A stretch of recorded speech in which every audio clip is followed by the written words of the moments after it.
Hi, and welcome back to Rugged Mountain Homestead. My name is Sarah, and I have been spending the day in the kitchen today, having what I call a kitchen day, and that just primarily consists of going over everything, all the spices, mixes, baking bread, and doing all those things. Now that the evening hour is here, it is time for me to go ahead and make dinner.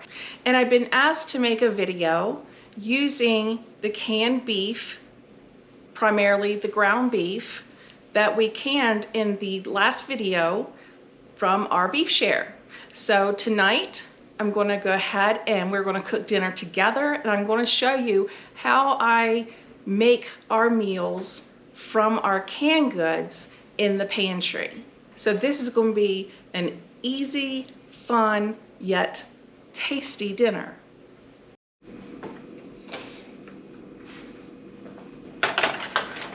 Okay, so tonight's dinner, like I said, is going to be an easy one.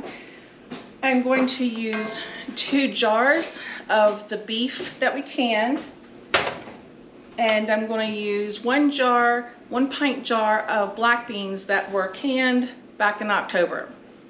So it's going to be burritos, and it's going to go 1, 2, 3. So let's go ahead and get going. Okay, I love using my cast iron to cook in, so I'm just going to go ahead and let that continue to heat up while I get the jars open.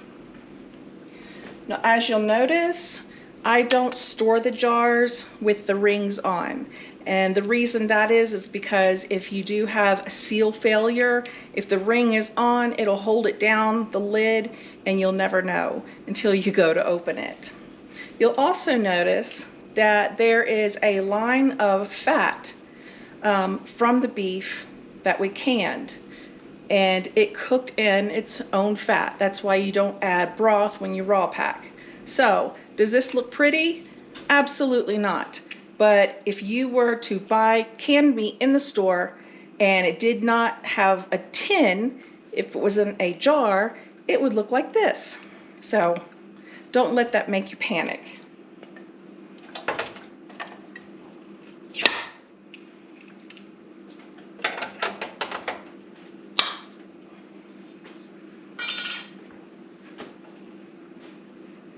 And I'll go ahead and get that into the skillet here.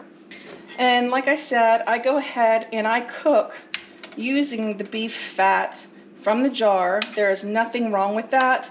Beef fat rendered down is tallow, and years ago it was used to cook with. It's used for skincare, all kinds of things. So don't be bothered by that.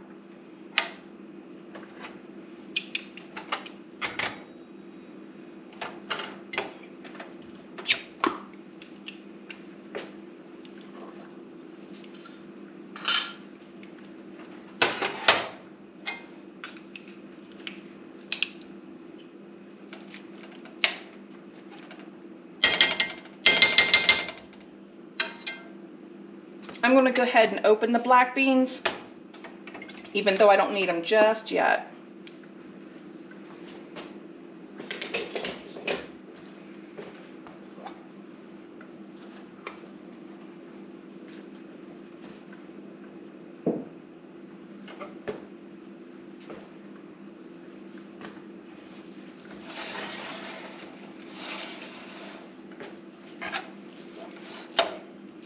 And I'm just going to kind of break this up a little bit because, like I said, it's for burritos and I don't want any chunks.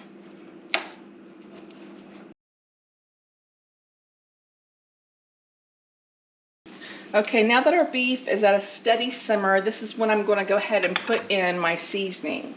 I make my own taco seasoning, but if you use the packaged taco seasoning, 2 tablespoons is what should be in that package.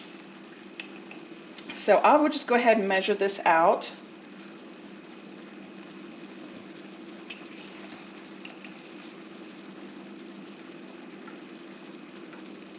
And it will soak up a lot of that fat.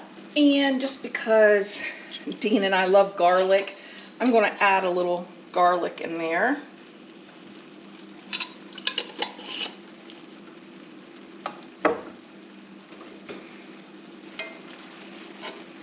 And just mix this.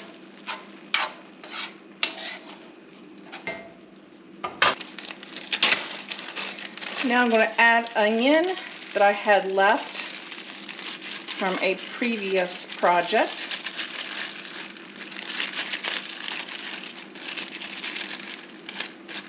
Don't ever waste food. If you chopped up a little bit too much onion for another dish, like I did, I just go ahead and I put it in a baggie, in a little container, whatever, so that I can use it another time. If I chopped a little too much, that doesn't mean to throw it out. And now the black beans.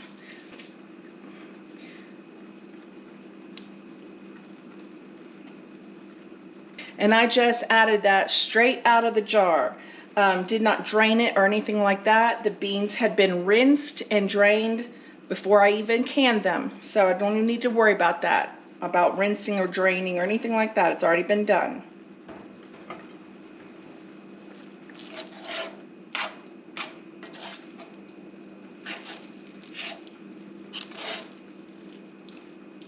And this will thicken as it cooks. And I'm going to add some green and red pepper. I do get my green and red pepper dehydrated. I find that it keeps it longer. I don't have any waste. I just like storing it that way. I'm going to use about 2 of my handfuls. So that is going to be like half a cup. A long time ago, I did, just out of curiosity, measure it out, and one of my handfuls was a 1/4 cup.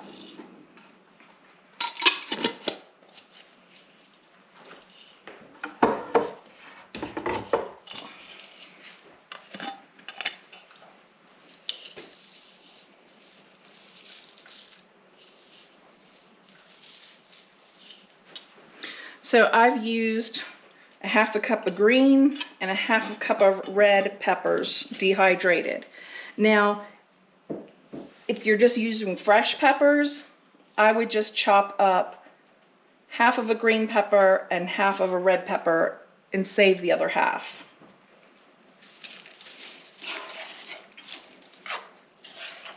And then some of this fat that's in the pan and the juice from the beans, that's going to help rehydrate the peppers.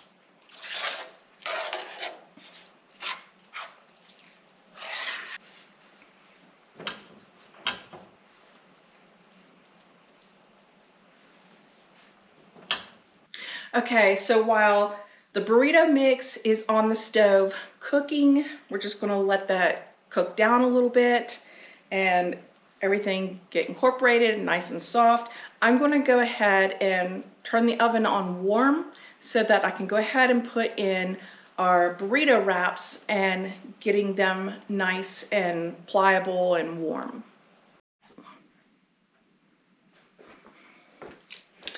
Okay, this is all nice and thick, all cooked down. I'm just going to fill his burrito wrap.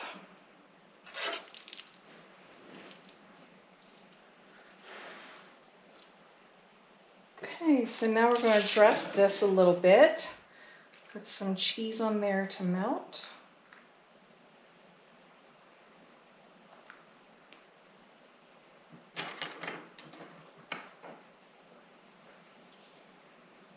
Some sour cream.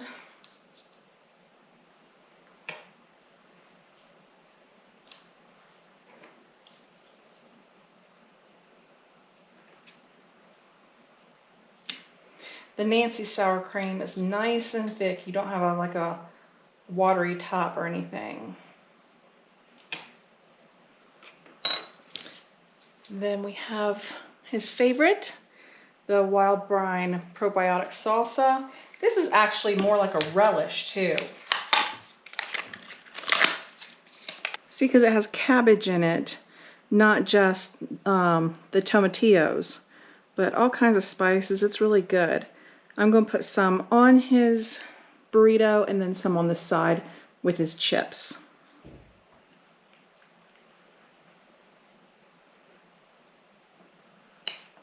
Oops.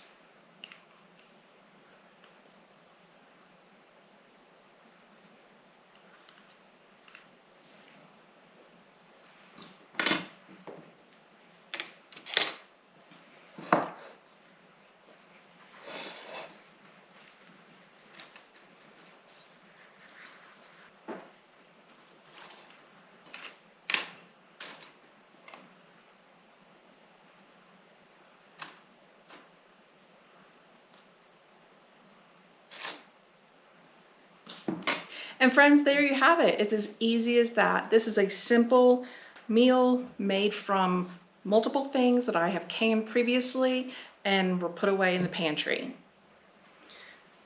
And this is going to be plenty for us. I know, sometimes you have a side of a vegetable or something like that, but this is plenty for us. As you can see, this 12-inch burrito, that's a meal within itself. So thank you for joining me in the kitchen up on Rugged Mountain Homestead. We're always so glad when you do. I look forward to seeing you on the next one. And until then, take care.